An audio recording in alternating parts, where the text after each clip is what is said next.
Hello friends, welcome to I study. SSC staff selection commission की ओर से एक रिक्रूटमेंट निकाली गई है जूनियर इंजीनियर की पोस्ट के लिए। कब से इसका फॉर्म स्टार्ट होगा, कितनी वैकेंसी रहेगी, कौन कौन इस फॉर्म को भर सकता है, इस डिटेल नोटिफिकेशन जो एसएससी की ओर से रिलीज़ किया गया है देख लेते हैं। सबसे पहले इंपॉर्टेंट डेट्स देखते हैं, किस किस डेट्स को आप लोगों को याद रखना है। इसका जो फॉर्म है वो 26 जुलाई से स्टार्ट हो चुका है और कब तक आप लोग ये फॉर्म भर पाओगे तो 16 अगस्त तक, तो 16 अगस्त 2023 तक आप लोग ये फॉर्म भर पाओगे। अगर आप लोगों की फॉर्म भरते समय कोई एरर हो गई है, कुछ गलती हो गई है तो करेक्शन करने का एक दिन मिलेगा आप लोगों को। 17 अगस्त से लेकर के 18 अगस्त के बीच आप लोग करेक्शन कर पाएंगे। और tentative schedule of the CBT means होता है कंप्यूटर बेस्ड एग्जामिनेशन टेस्ट, तो ये होगा आप लोगों का अक्टूबर 2023 में। पेपर 1 की इन्होंने एक्सपेक्टेड मंथ बता रखा है कि पेपर 1 आप लोगों का अक्टूबर 2023 में कंडक्ट करवाया जाएगा। अब देख लेते हैं इसमें कौन कौन से डिपार्टमेंट आते हैं और क्या क्या इसकी एलिजिबिलिटी क्राइटेरिया है। तो सबसे पहला डिपार्टमेंट आता है इसमें बीआरओ का, बॉर्डर रोड ऑर्गेनाइजेशन का। इसमें आप लोगों के पास क्या होना चाहिए, बीटेक कर रखी होनी चाहिए। किससे?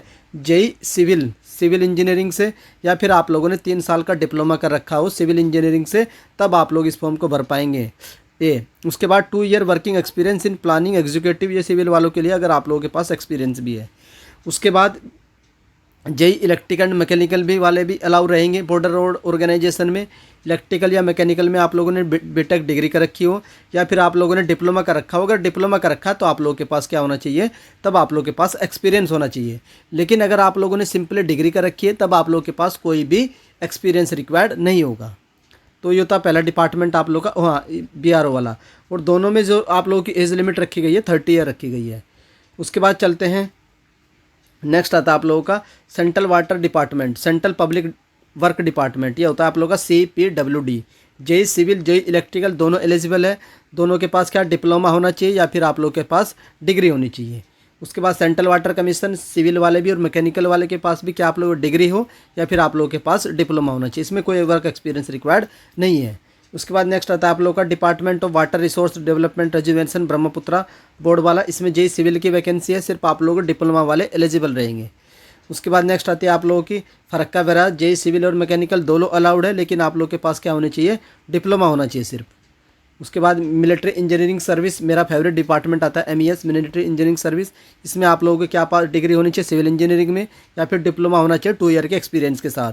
और जेई मैकेनिकल वालों के पास क्या डिग्री होनी चाहिए या फिर आप लोग के पास डिप्लोमा होना चाहिए एक्सपीरियंस के साथ। उसके बाद नेक्स्ट आता है आप लोगों का, ये होती है ministry of port and shipping waterways. इसमें सिविल वाले भी और मैकेनिकल वाले भी, लेकिन दोनों के लिए डिप्लोमा अलाउड है। फिर national technical research organization NTRO, JE भी है सिविल इलेक्ट्रिकल मैकेनिकल, लेकिन तीनों के लिए क्या चाहिए, डिप्लोमा अलाउड रहे। तो ये थी आप लोगों के डिपार्टमेंट और कौन कौन सी इसमें पोस्ट के लिए थी। अब देख लेते हैं, हाँ, इसमें नंबर ऑफ वैकेंसी कितनी है तो आप लोग देख सकते हैं। Departmental wise vacancy border road organization में सबसे ज़्यादा 431 वैकेंसी है। और जो देख लेना आप लोग अपने डिपार्टमेंट के हिसाब से, जो टोटल वैकेंसी है इसमें 1324 वैकेंसी है टोटल वैकेंसी। कैटेगरी वाइज भी आप लोग वैकेंसी को चेक कर सकते हैं। उसके बाद जो इसमें मेन चीज़ बतानी है आप लोग को, एज लिमिट आप लोग को ध्यान रखनी है कि एज लिमिट कुछ पोस्ट के लिए 30 ईयर है और कुछ पोस्ट के लिए आप लोगों की 32 ईयर है जनरल की। बाकी जो अदर कैटेगरी के कैंडिडेट होते हैं उनको as per the government norms आप लोगों को एज रिलैक्सेशन दिया जाता है। और एज रिकॉर्डिंग डेट क्या रहेगी आप लोगों की, 1 अगस्त 2023 तक।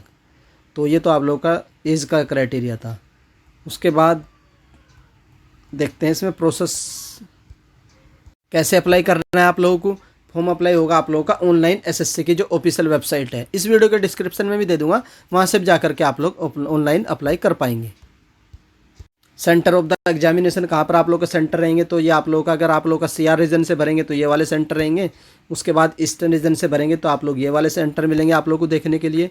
क्योंकि यार जितने भी एसएससी के 5-6 रीजन है, जिस रीजन से आप लोग अप्लाई करेंगे फॉर्म, उसी रीजन में आप लोगों का एडमिट कार्ड जो एग्जामिनेटर सेंटर है वो दिया जाएगा। अब देख लेते हैं स्कीम ऑफ द एग्जामिनेशन, ये सबसे मेजर पॉइंट है जो इस बार चेंजेस किए गए हैं। देख लेते हैं क्या क्या चेंजेस किए हैं, किन को फ़ायदा होगा और किन को फ़ायदा नहीं होगा। ये एग्ज़ाम मैंने भी दिया है, ये मैंने 18, 19, 20 लगातार 3 साल क्वालिफाई किया है, लेकिन मैं मेंस में जो रिटर्न पेपर होता था पहले उसमें रह जाता था। तो इस बार मेरे लिए एक अच्छी अपॉर्चुनिटी आई है, मैं भी इस एग्ज़ाम को देने वाला हूँ आप लोगों के साथ। एसएससी से ही जेई वाला होता है ये, तो मेंस का देखेंगे। सबसे पहले क्या होगा, आप लोगों का 2 पेपर कंडक्ट करवाए जाएंगे, पेपर 1 होगा और पेपर 2 होगा। और दोनों एमसीक्यू होंगे, दोनों ऑब्जेक्टिव होंगे। पहले क्या होता था, जो ये पेपर 2 होता था आप लोगों का, ये रिटर्न होता था, 100 क्वेश्चन रिटर्न होते थे आप लोगों के, और वो आप लोगों का रिटर्न होता था 300 मार्क्स का। तो ये आप लोग का पेपर 1 है। पेपर 1 में क्या रहेगा आप लोगों का, 200 क्वेश्चन आते हैं पेपर 1 में, 200 क्वेश्चन आते हैं। 100 टेक्निकल के क्वेश्चन होते हैं, किसी के पास सिविल है तो सिविल, मैकेनिकल है तो मैकेनिक, इलेक्ट्रिकल है तो इलेक्ट्रिकल। और 100 क्वेश्चन आते हैं आप लोग के नॉन टेक्निकल। नॉन टेक्निकली में सिर्फ आप लोग के 2 सब्जेक्ट आते हैं, एक आप लोग की आती है रीजनिंग और एक आती है आप लोग की जीके। तो टोटल प्री में आप लोग के 3 सब्जेक्ट आएंगे, रीजनिंग, जीके, और जिसके पास टेक्निकल है उनका टेक्निकल आएगा। टोटल कितने रहेंगे, 200 क्वेश्चन रहेंगे, और मार्क्स कितने रहेंगे, 200 मार्क्स के रहेंगे। उसके बाद आप लोगों का आता है पेपर 2। इसमें आप लोगों का चेंजेस देखने को मिला पेपर 2 में। पहले ये पेपर डिस्क्रिप्टिव हुआ करता था, लेकिन इस बार जो चेंजेस हुआ है कि आप लोगों का ये पेपर भी ऑब्जेक्टिव रहेगा, एमसीक्यू रहेगा, ऑब्जेक्टिव। और इसमें क्या आएगा, ये प्योरली टेक्निकल रहेगा पेपर 2, इसमें नॉन टेक्निकल नहीं आएगा। तो कितने क्वेश्चन आएंगे इसमें, आप लोग के 100 क्वेश्चन आएंगे, और ये 300 मार्क्स के होंगे। तो मैंने आप लोगों को बता दिया कि दोनों पेपर आप लोग के ऑब्जेक्टिव रहने वाले हैं। पेपर के मोड आप लोग के दोनों रहेंगे, हिंदी भी रहेगी, इंग्लिश भी रहेगी। उसके बाद आप लोग को याद रखना है, there will be negative marking equal to 1/3 of the marks allotted to the question for each wrong answer in paper 1 and paper 2। दोनों पेपर हैं आप लोग के, दोनों पेपर में नेगेटिव मार्किंग रहेगी। तो सर कितनी रहेगी, 1/3। तो 1/3 की आप लोग की नेगेटिव मार्किंग रहेगी। पेपर 1 में भी नेगेटिव मार्किंग है और पेपर 2 में भी नेगेटिव मार्किंग है। उसके बाद अगर आप लोग पेपर 2 के लिए उन्होंने बोला कि साइड जो आप लोग की साइड स्लाइड रूल होते हैं, कैलकुलेटर, लॉगरिथमिक टेबल, जो स्ट्रीम टेबल वगैरह यूज होती है टेक्निकल में, वो आप लोग अपनी खुद के लेकर आइएगा। और आंसर की आप लोग की आ जाएगी, तो कुछ खास है नहीं इसमें बताने की, मार्क्स सिक्योर एनबीटी। अब देख लेते हैं कि टेक्निकल का सिलेबस क्या है। ये आप लोग का पेपर 1 का सिलेबस है। सबसे पहले पेपर 1 में आप लोग की ये रीजनिंग का सिलेबस है, ये आप लोग के जीके का कुछ सिलेबस है, वही एसएससी वाले जीके हैं। उसके बाद टेक्निकल ये सिविल वाले इंजीनियरिंग वाले हैं, ये इलेक्ट्रिकल इंजीनियरिंग वाले हैं, और ये आप लोग के मैकेनिकल इंजीनियरिंग वाले हैं। उसके बाद पेपर 2 का सिलेबस देख लीजिए, ये आप लोगों का सिविल इंजीनियरिंग का सिलेबस है पेपर 2 का। और उसके बाद यहाँ से पार्ट भी आप लोग का इलेक्ट्रिकल का सिलेबस है। देन नेक्स्ट आता है आप लोग का पार्ट सी, यहाँ से आप लोग का पेपर 2 के लिए मैकेनिकल का सिलेबस है। वही सारे सब्जेक्ट हैं जो मैकेनिकल में बीटेक में पढ़े जाते हैं 4 साल में। तो वही सारे सब्जेक्ट इन्होंने, fluid mechanics, hydraulic mechanical, steel. तो ये था आप लोगों का सिलेबस के बारे में। जिस तरीके से एसएससी में किया गया है उसी तरीके से उन्होंने यहाँ पर भी किया है कि इस बार जो डॉक्यूमेंट वेरिफिकेशन है वो रेस्पेक्टिव डिपार्टमेंट कराएगा, जो भी डिपार्टमेंट आप लोगों को अलॉटेड होता है। एसएससी डॉक्यूमेंट वेरिफिकेशन नहीं कंडक्ट करवाएगी। जो पेपर 2 का रिजल्ट आ जाएगा, रिजल्ट आने के बाद आप लोगों से पोस्ट प्रेफरेंस भरी जाएगी। जितने आप लोगों के मार्क्स होंगे पेपर 1 एंड पेपर 2 को मिला करके, उसके हिसाब से आप लोगों को पोस्ट प्रेफरेंस भरी जाएगी। पोस्ट प्रेफरेंस भरने के बाद आप लोगों को डिपार्टमेंट अलॉट होगा, और डिपार्टमेंट में ही आप लोगों की आगे की जितने भी रिक्रूटमेंट से रिलेटेड प्रोसेस है वो पर्टिकुलर जो कंसर्न डिपार्टमेंट होगा आप लोगों का वही कंडक्ट करवाएगा। उसके बाद इसमें मोड ऑफ सिलेक्शन देख लेते हैं किस तरीके से आप लोगों का सिलेक्शन होने वाला है। पेपर 1 एंड पेपर 2 में आप लोगों को मिनिमम स्कोर करना कंपलसरी होगा।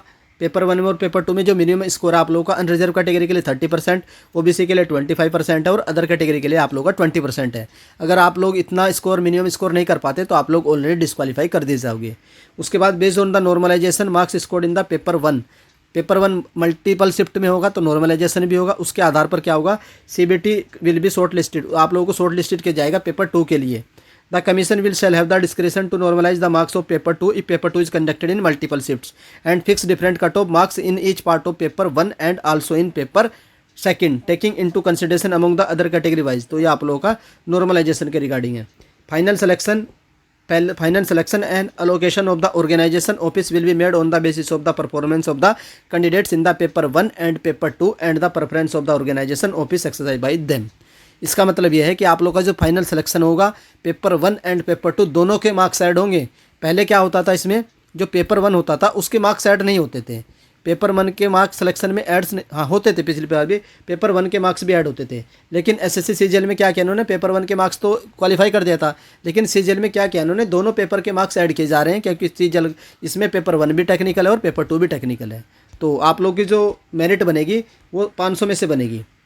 300 आप लोग के मेंस पेपर 2 के और 200 आप लोग के पेपर 1 के। तो अच्छा खासा वेटेज रहेगा आप लोगों का पेपर 1 का भी। आप लोग सिर्फ ये नहीं कि पेपर 1 को क्वालिफाई कर लेंगे और सिलेक्शन पा लेंगे, दोनों पेपर में अच्छे मार्क्स लाने ज़रूरी होंगे, तभी आप लोग का फाइनल सिलेक्शन होगा। फिर आप लोग को बाद में डिपार्टमेंट अलोकेट होगा। तो ये इसमें थी सारी चीज़ें किस तरीके से आप लोगों का सिलेक्शन होने वाला है। Tie case, name of the malpractices, तो कुछ खास ये तो आप लोगों को बताने की चीज़ें हैं नहीं।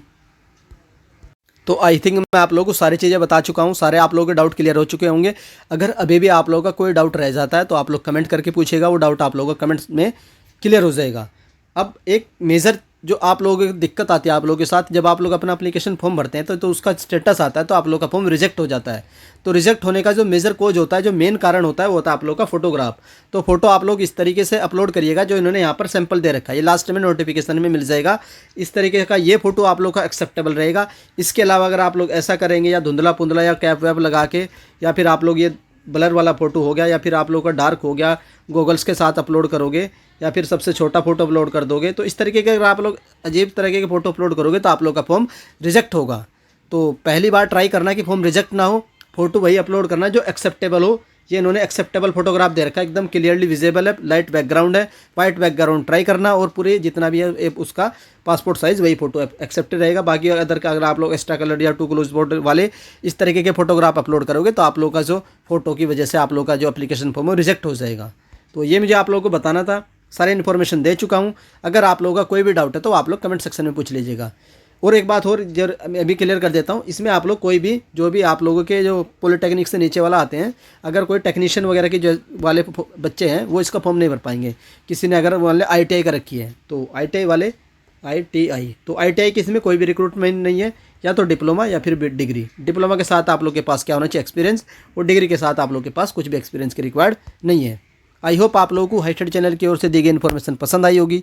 अगर हाई स्टडी चैनल की ओर से दी गई इन्फॉर्मेशन आप लोग को पसंद आती है तो आप लोग वीडियो को लाइक कर सकते हैं, और अगर चैनल पर फर्स्ट टाइम विजिट कर रहे हो तो चैनल को सब्सक्राइब रखिए, बेल आइकन को ऑन रखिए। जेई की प्रिपरेशन आपके लोगों के साथ करूँगा मैं भी, और आप लोगों को गाइड भी करता रहूँगा किस तरीके से आप लोगों को इसकी प्रिपरेशन करनी है। तो वीडियो देखने के लिए धन्यवाद, थैंक यू।